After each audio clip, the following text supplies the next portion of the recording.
గురుగారు మరొక ప్రశ్నని చూద్దామండి. భద్రాచలం నుంచి సోమారెడ్డి గారు అడుగుతున్నారు ఈ ప్రశ్నని. గతించిన వారిలో ఎవరెవరికి శ్రాద్ధ కర్మలు నిర్వహించాలి?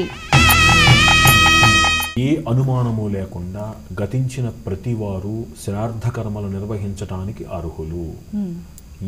తల్లి, తండ్రి, తాత.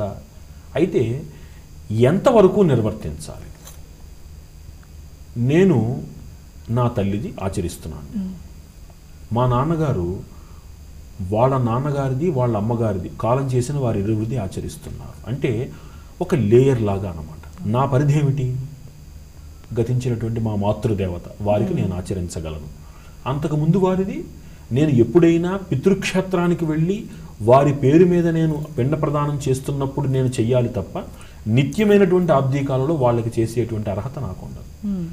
వారిది మా నాన్నగారు అంటే నా ముందు తరం వారు, వారి ముందు తరం వారిది ఆచరిస్తారు. నా పరిధిలో ఉన్నంత వరకు నేను ఇప్పుడు ప్రస్తుతం చేస్తున్నది నాకు సంబంధించినటువంటి వారిది మాత్రం తప్పకుండా చెయ్యాలి.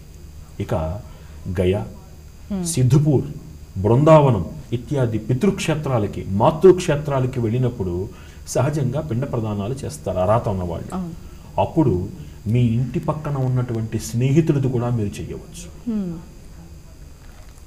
దానికి ఎటువంటి దాని ఏమంటారు పరిధులు కానీ రెస్ట్రిక్షన్స్ కానీ నియమాలు ఏమీ లేవు. చక్కగా మీకు తెలిసినటువంటి మీ శ్రేయోభిలాషులు, మీ స్నేహితులు, మీ ఇంట్లో ఉన్న బంధువులు అందరి గోత్రాలతోటి మీరు అక్కడ పిండ ప్రదానం చేసి వారి యొక్క ముక్తి కోసం మీరు ప్రార్థించవచ్చు. కానీ అది మనం సంవత్సరానికి ఒకసారి పర్యం చేసేటువంటి దానిలోకి అది రాదు. అది క్షేత్రంలో చేసేది, ఇది ఇంట్లో చేసేది. ఇంతే తేడా.